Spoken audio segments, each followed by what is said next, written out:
Hello everyone, I am finally starting my first round of indoor seeds. So these are going to be warm season flowers that I'm not going to move out until after last frost. And the first batch I'm starting with are my 9 varieties of Gomphrena. I love Gomphrena. I've done a whole video on how easy they've been in my garden. I went in depth on all the varieties I'm growing, so I will link that down below just in case you want any more information on any of these. But as much as I love them, they are usually one of the slowest growing seeds that I start. So I start these 8 weeks before last frost. Last year, I decided to test out 10 weeks before last frost, and they were not happy. They wanted to be moved outside much earlier than that. So I'm giving them 8 weeks. I've also gone ahead and soaked them. So soaking them is not a requirement, but it does help speed up germination. The first year I grew Gomphrena, it just took much longer to germinate than the other flowers that I started. So I asked about it online. It was actually Impatient Gardener who said to soak them 24 hours before you go ahead and plant them. So I put these all in water yesterday. So you can either do that and then plant them tomorrow, or if you've already sowed them or you want to sow them today, it's okay to put them in there without soaking them ahead of time, but just be a little bit more patient for them to germinate. And actually none of the seed packets, except for one, has ever said to soak these. So I've been doing this now for 4 years, and this is the process that I prefer.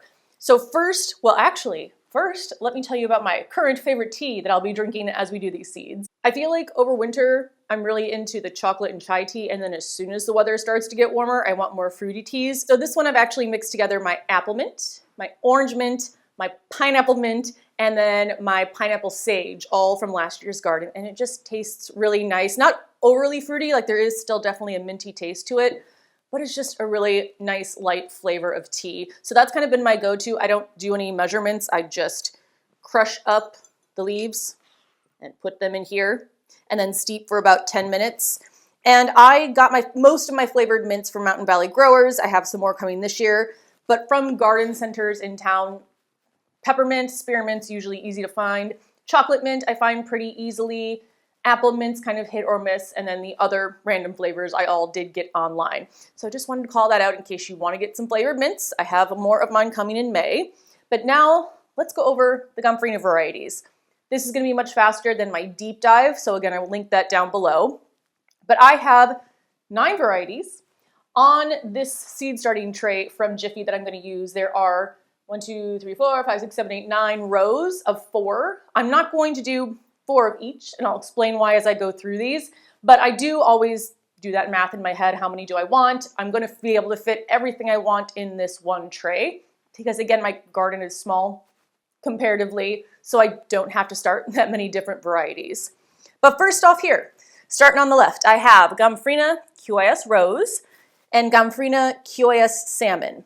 I am starting 2 each of these because last year I started a bunch of those 2 of the rose and the salmon, and they all ended up the same color, which from looking at the color was pink. So I'm assuming it was actually QIS rose. The salmon, at least from the photo, was supposed to be more of an orangey color. So I'm doing 2 of each just to see if they're again all the same color or if I get actually something that looks salmon. Then I'm doing my raspberry cream Gomphrena. It's a little bit more of a saturated pink compared to the QIS rose, but I do really like it. I've done QIS pink before, which is very, very light, almost sometimes can look sort of white in photos. So this one's just a little bit more saturated. I'm doing 4 of the raspberry cream Gomphrena. I'm doing 4 of the lavender lady Gomphrena. I'm doing 4 of the QIS orange Gomphrena. 4 of the Gomphrena Audrey Purple Red. This is another one where I've grown QIS Purple in the past, but this is just much more saturated and vibrant. So I no longer do QIS Purple because I love the Audrey Purple Red more. Then I have Strawberry Fields, and then probably my favorite color because it's hot pink, QIS Carmine. I'm doing 4 of each of these. The one I'm doing extra of is my Snow White Gomphrena because I think I'm going to put the white Gomphrena downstairs in the deck garden with all of the black background, the black containers. I think it will look really nice down there. So I don't think I'm going to have any white Gomphrena up here, but everything downstairs. So I'm excited for that. Now everything from QAS Rose, Salmon, Raspberry Cream, Lavender Lady, those are all more pastel colors, and I try to keep this back deck more pastel, a bit more relaxing, so those will go out there. The orange, purple, red, Strawberry Fields, and Carmine are all bright, vibrant colors, and those are going to go on the front deck where I just throw as many bright colors out there as I can. So that's my plan, at least for now. So again, 2 of each of these, 4, 4, 4, 4, 4, 4, 8. Now the first thing I need to do is get my seed starting tray ready. So let me move these seeds to the side, but not out of order, so don't forget which is which. And then I'll show you the first step in using this Jiffy seed starting tray. Here is the tray of seed starting pellets. Again, this is reusable. Well, the pellets aren't. So you start the seeds in the pellets. You can plant these outside and then just order more of these pellets to put in the trays that you can save. So I'm going to fill this with water because these pellets need to expand before you can use them. And I do have a couple watering cans here, but I have a feeling I'm going to need another one. It calls for about 1.5 inches of water, and then the peat pellets need to expand to about 2.5 inches. Usually I find I need to add a little bit more water than what they recommend, but we will see. Now, there are different size pellets. I like to use the ones that are made for vegetables and tomatoes just because they're larger. They do sell trays that have more pellets, but the pellets each are smaller, and my goal again is to not have to upsize these. So I do plan to keep all of the Gomphrena in the, spilling water everywhere, all of the Gomphrena in these pellets until I move them outside. And usually, again, because Gomphrena is a bit more slow growing compared to the rest of my flowers, it usually does that just fine. My zinnias, I only start 4 weeks ahead of time because they would very, very quickly outgrow these pellets. Adding a little bit more water just to get us to 1.5 inches.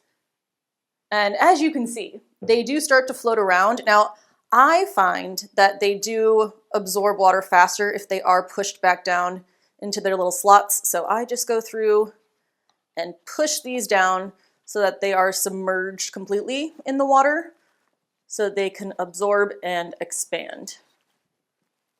I kind of feel like I'm playing whack-a-mole a little bit when you're trying to get them down in the hole, but then they pop up somewhere else. All right, they're all pushed back down, so I'm just going to let them sit. I'm going to time because I've always wondered how long this takes. I think maybe about like 10 minutes.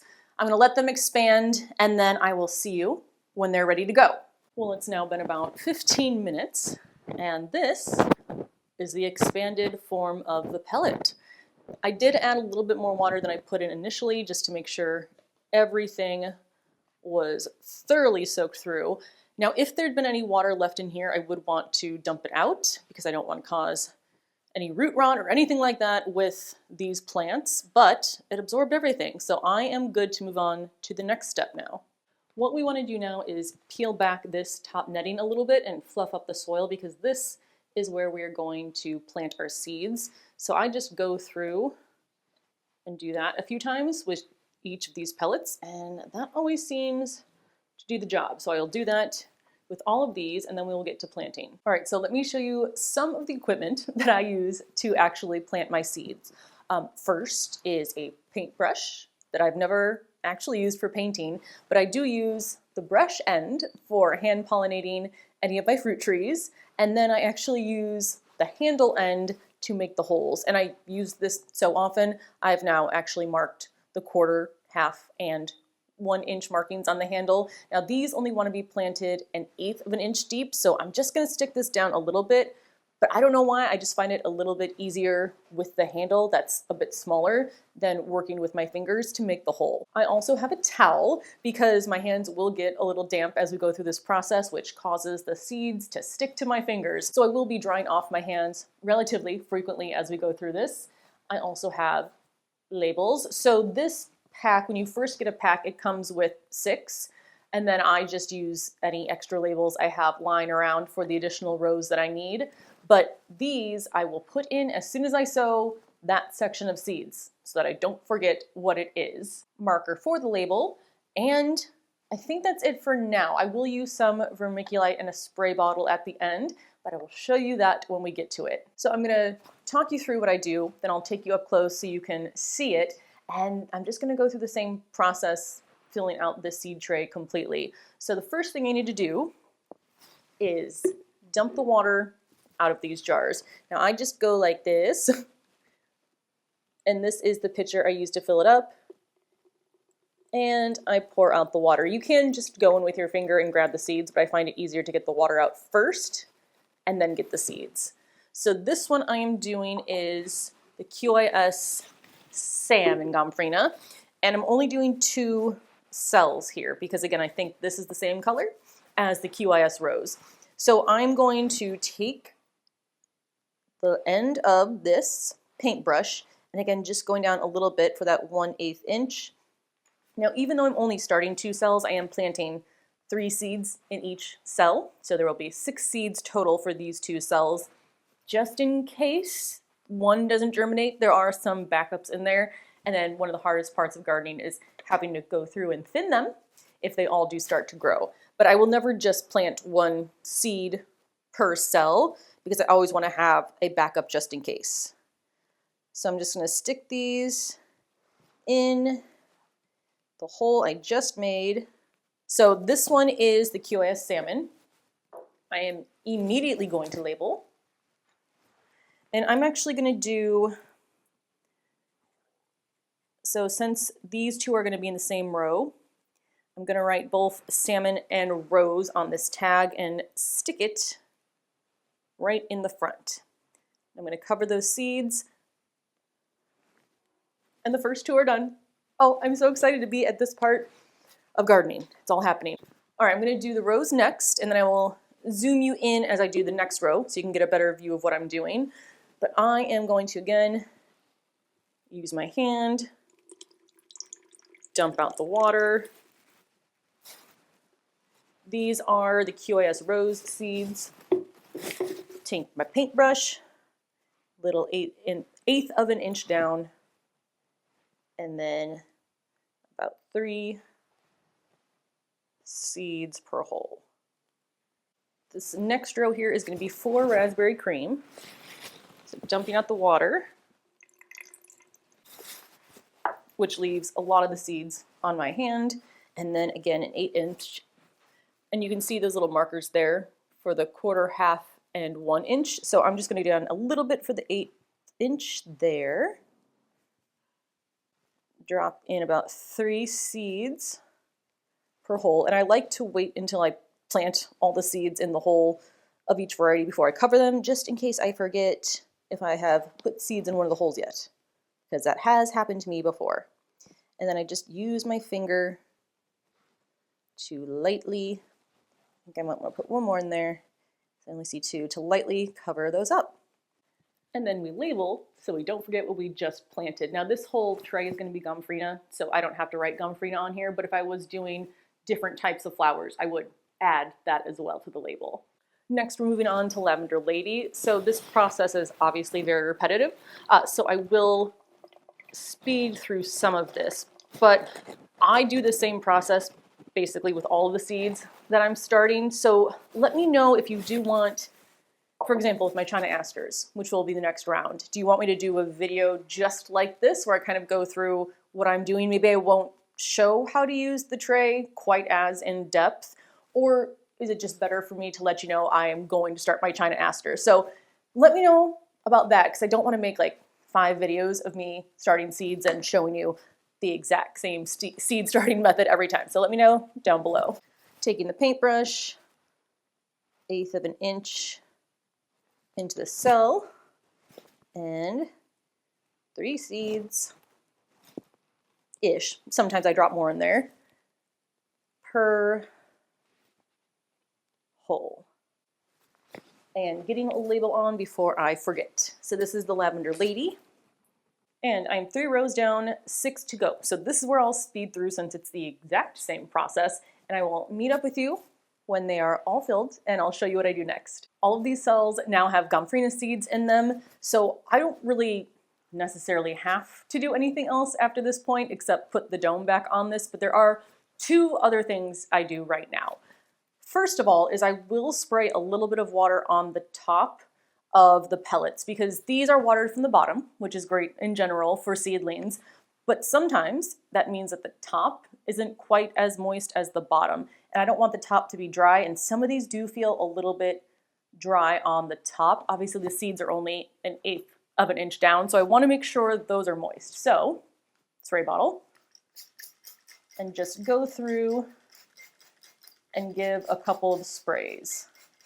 And this is really the only time I do this. Once the seeds start to sprout, which typically I'm not watering at all before they sprout because the dome keeps everything humid and damp.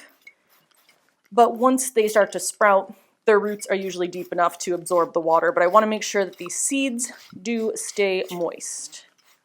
And then the last thing I'm doing, which again you don't have to do, is adding a sprinkle of vermiculite to the top of all of these cells. And I've been doing this ever since I started seeds because I saw Garden Answer do it. But this is an absorbent material which will help keep a little bit of moisture on the seeds, but it also helps to prevent either algae growth on the top of the soil or fungal diseases. So if you've ever had seedlings start and then just flop over and die, it's probably some sort of fungal issue.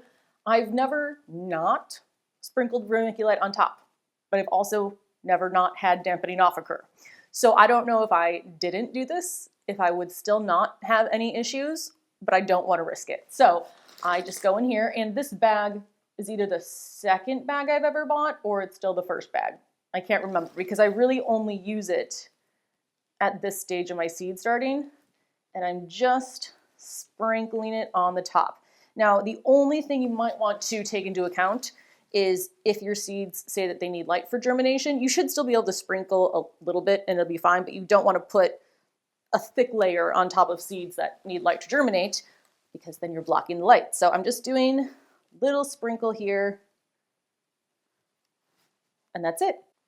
The next step then is to put on the dome, and this dome will stay on until you start to see some seeds germinate. Now, I don't wait until 100% of the cells have germinated just because, again, I don't want to keep it too humid and too moist in there, but I would say maybe like 1/3. So once I see that about 1/3 of the cells have some sprouts, I will go ahead and take this off. Now, these again are all the same variety, so sometimes I have to take it off because, for example, if I have zinnias in a container with another plant and my zinnias are already hitting the top of this, the dome has to come off then so that the plants can actually grow. Now, there are a few different places or things you can do with this at this point. I could just leave it here if I wanted to. It doesn't need any direct light at this point because nothing's grown yet, so there's nothing there to absorb the light. So I could put this on heat mats and the heat will speed up germination. However, I don't like to get a lot of things that I'll only use once a year. I mean, I would use the heat mats just in March and April and then again store them. So I just put these in the bathroom because that seems to be the warmest part of the house, and our house doesn't really go below 70 degrees anyway. So I will put this in the bathroom and then I will obsessively check on it probably within an hour, but over the next few days, and then again lift this off once I see some of the seedlings start to poke through, and then at that point I will move it under the grow light. So I'm really excited. I don't have anything under the grow light yet. I don't know if this will be my first tray because again, they can take a little bit longer to germinate. Depending on when I start my China asters, those might go under the grow light first. But once I have seeds that are ready, I will show you how I do that process. But let's go ahead now and move this into the bathroom. And here they are, all cozy in the bathroom. It definitely is at least a few degrees warmer in here than out there. But this is where they'll sit until they start to germinate and need to be moved underneath the grow light. Also, I really like this little print I got at a cat cafe because it's a cat watering their fishbowl. It reminded me of me watering my plants. Although I feel like the cat would probably want to eat those fish. Either way, really cute. All right, well, that's going to be everything for this video. I have to do a little bit of cleanup. I basically never unplug the vacuum up here because I'm using it all the time. But also I wanted to remind you that on Sundays on the community posts on YouTube, which I don't know if they show up in your feed or if you have to specifically seek them out, but I am posting there what I plan to start each week. That way, if you want to get a bit of a head start or just prepare, that you know. So I did post this previous Sunday that I was going to be sowing my cool season crops outside and my Gomphrena and possibly my China asters, but next will basically be my 6 or 7 week before last frost seeds. So stay tuned for that, although I think the next video will probably be outside because we're in the nice part of March and not the snowing part of March, but it goes back and forth every day. So I will see you in the next video, and let me know if you have any questions down below. Bye.